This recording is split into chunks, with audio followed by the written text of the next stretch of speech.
Welcome back to Nightmare Nuggets for another chilling compilation of 5 true horror stories that will keep you up all night.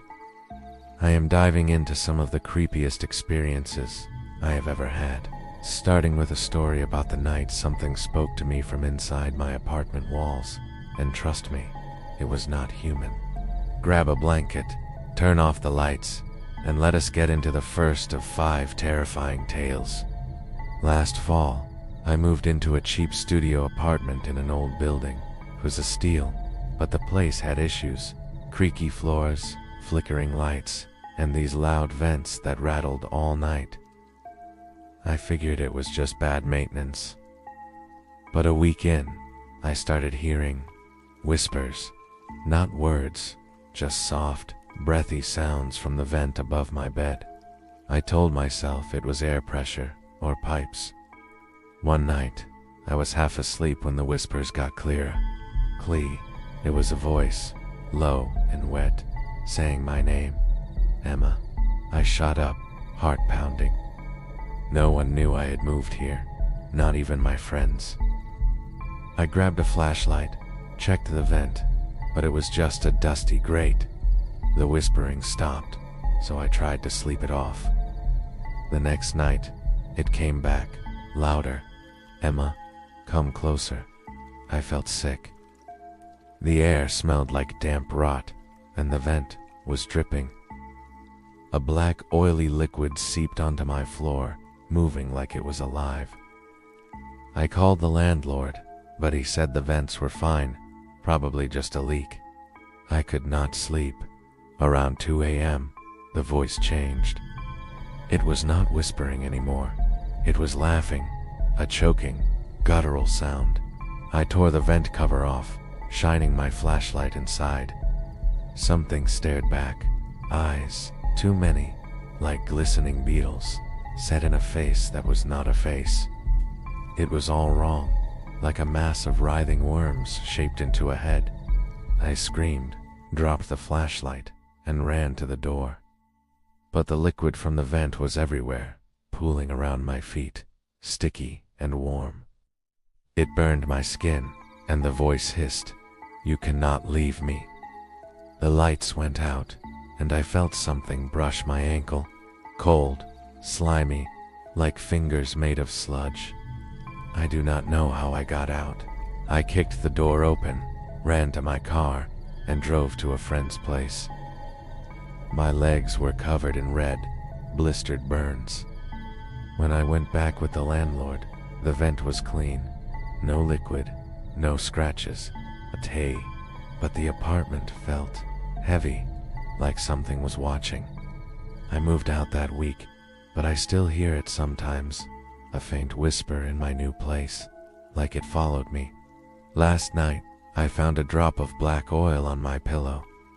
That is the first of 5 stories in this compilation, and it still gives me chills.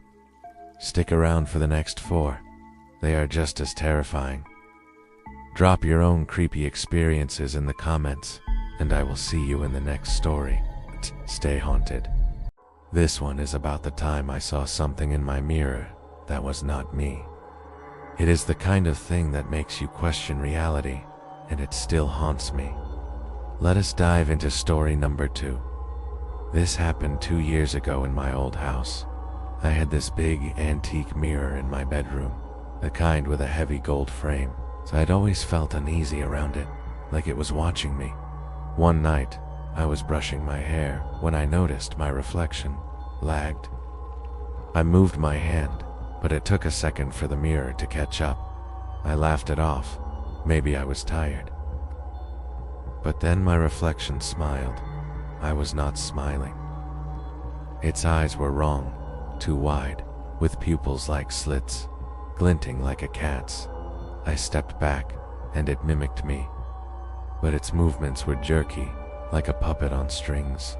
I covered the mirror with a sheet and went to bed, heart racing. Around midnight, I heard scratching. The sheet was on the floor, and my reflection was there, pressed against the glass, its face warped, mouth stretching into a grin with too many teeth. It whispered, "Let me out." I ran to the bathroom, avoiding every mirror, but I heard it follow, scratching in the walls, like it was crawling through the house. My phone screen flickered, and there it was, my reflection, clawing at the glass from inside.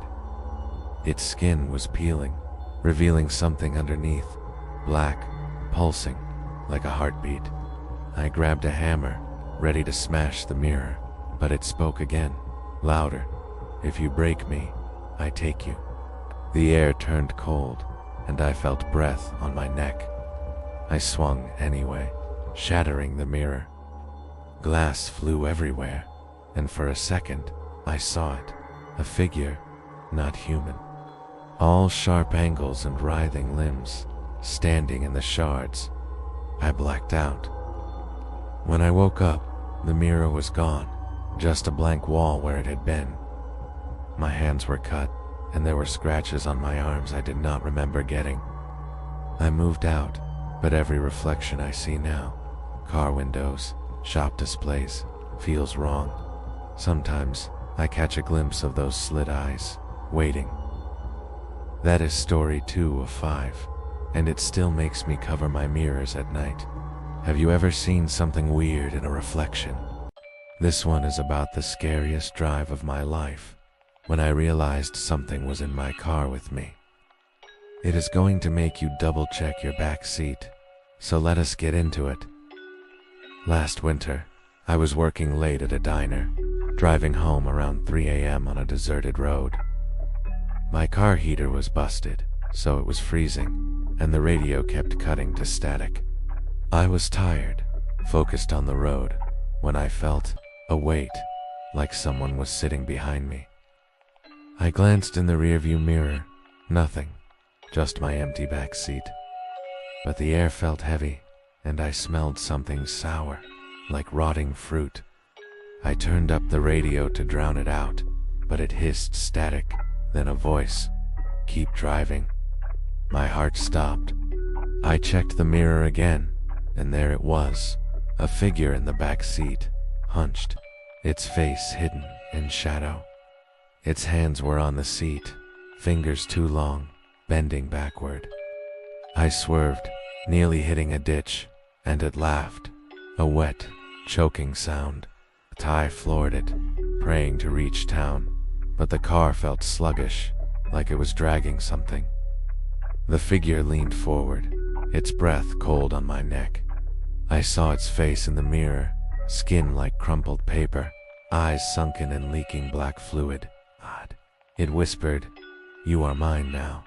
The radio screamed, lights flickered, and the car died. I was stranded, the figure's fingers brushing my shoulder, slimy and sharp. I kicked the door open, ran into the snow, and did not look back. A passing trucker picked me up, but my car was gone when we returned. No tracks, no sign. I got a new car, but I still feel it sometimes. A weight in the back seat, a whisper in the static. Last week, I found a black handprint on my rear window.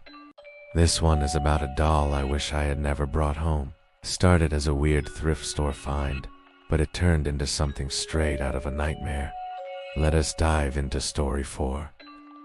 Last spring, I was browsing a thrift store and found this old porcelain doll on a dusty shelf. It was creepy, with cracked skin and glass eyes that seemed to follow me, but I thought it would be a quirky decor piece.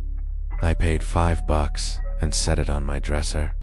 That night, I woke up around 3 a.m., feeling watched. Tara's head was turned, staring right at my bed. Kai swore I had left it facing the wall. I brushed it off. Maybe I had bumped it. But the next night, it happened again. I heard a whisper, like a child's voice, coming from the doll. "Stay with me." Its eyes were different, wet, like they were leaking black ink. Usha. I threw it in a closet, heart racing, but the whispers did not stop.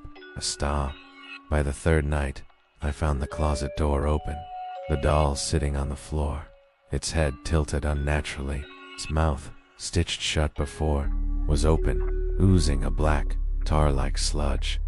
I grabbed it, planning to burn it, but it screamed, a high-pitched wail that shook the walls. Its porcelain cracked, revealing insect-like legs, twitching and clawing. I dropped it, ran outside, and lit a fire in my backyard. The doll burned, but it kept screaming, its legs writhing in the flames. Elise, the fire died, and the doll was gone. Not even ash left. I thought it was over, but I started waking up with scratches on my arms, long and jagged, like claws. I moved out, but I still hear that whisper sometimes, faint, like it is in the walls. Last week, I found a tiny porcelain finger under my pillow. Hey, everyone. Welcome back to the final story in our 5-part horror compilation. This one is about a hole in my basement that was not just a hole. It is the kind of thing that makes you question what is under your house. Let us wrap up with story 5.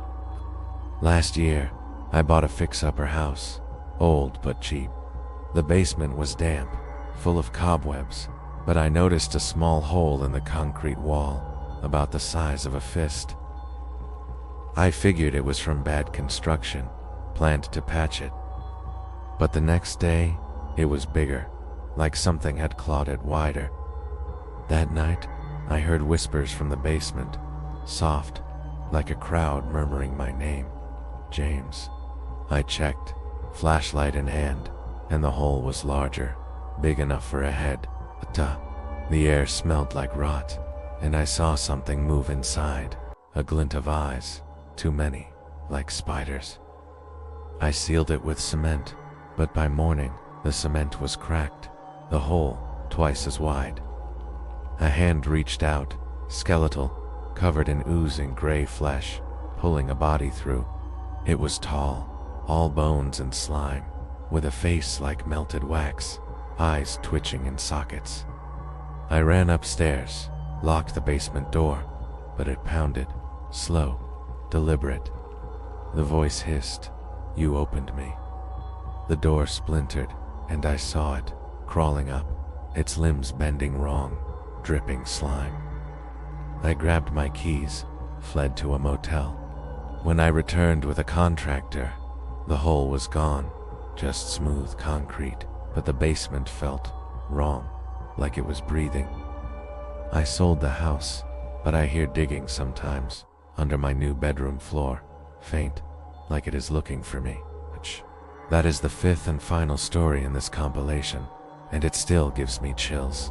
Smash the like button if this story freaked you out, and drop a comment with your own scary experiences. I read every single one. Thanks for sticking through all 5 stories. Check out the next compilation or one of my other videos on screen for more chills.